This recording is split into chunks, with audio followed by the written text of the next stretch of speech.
Harshvardhan sir, जिस तरीके से ममता फॉर्म में नजर आ रही हैं, फाइल लेकर शोर भी मचा रही थी और ये भी कह रही थी कि अमित शाह के खिलाफ भी मेरे पास सबूत है, पेन ड्राइव है वगैरह वगैरह। क्या बंगाल का चुनाव अब देखें कि चूंकि अमित शाह ही पूरी रणनीति तैयार कर रहे हैं, तो अमित शाह वर्सेस ममता बनर्जी दिख रहे हैं क्या?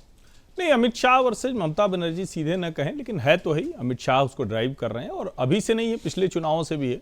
भारतीय जनता पार्टी अगर या कोई भी पार्टी कहें, अगर वो 30-35% से अधिक के मत पर खड़ी हो जाए तो बहुत बड़ी पार्टी हो जाती है, ताकतवर हो जाती है। भाजपा के नेता वहां भले न दिखें, लेकिन एक बड़ा वर्ग है जिसको अब लगता है कि ममता जी बस बहुत हो गया, अब आपका समय गया। लेकिन ममता बनर्जी स्ट्रीट फाइटर हैं, ये लड़ाई लड़ने का उनमें हुनर है, जज्बा है।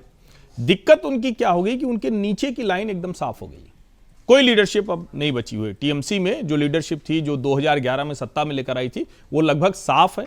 जो नई लीडरशिप है वो उस तरह की लीडरशिप नहीं है, वो घूम टहल के थोड़ा हंगामा कर सकती है, महुआ मोहिता टाइप, ठीक है कि आप माहौल क्रिएट कर सकते हैं, लेकिन वो लीडरशिप नहीं रही।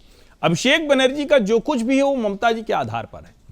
क्या ये एग्रेशन जो वो दिखा रही हैं उसको ट्रांसलेट कर पाएंगी जमीन पर? नंबर 1, भारतीय जनता पार्टी के लिए ये कोई बहुत आसान नहीं होगा। जो अंग्रेजी में कहते हैं ना, टफ नट टू क्रैक, तो ममता जी कुछ वैसा ही हैं, तो बहुत मुश्किल होने वाली है।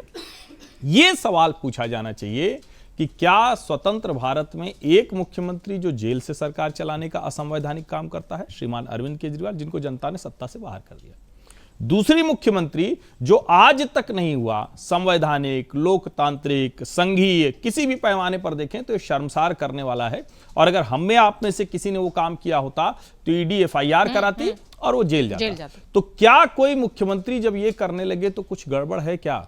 इसका मतलब ममता बनर्जी की ये जो आक्रामकता है उसके पीछे डर है। कई बार हम कहते हैं ना, किसी सुनसान रास्ते से अंधेरे में रात को निकले, लाइट वाइट कम है और डर लगने लगा, तो आदमी हनुमान चालीसा गाने लगता है। तो वो डर, वो भक्ति नहीं है, वो दरअसल हनुमान चालीसा वो डर है कि कहीं वो भूत पिशाच निकट नहीं आवे, तो उसको डर लग रहा है।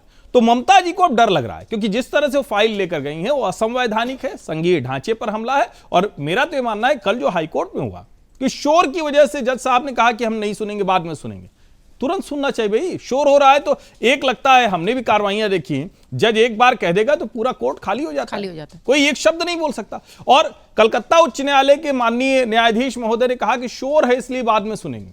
अर्जेंट था भाई ये।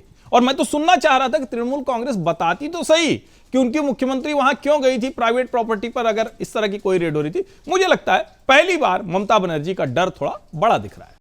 अगर आप ये वीडियो YouTube पर देख रहे हैं तो हमारे चैनल को सब्सक्राइब कर बेल आइकन दबाएं, और Facebook पर देख रहे हैं तो हमारे पेज को लाइक करें।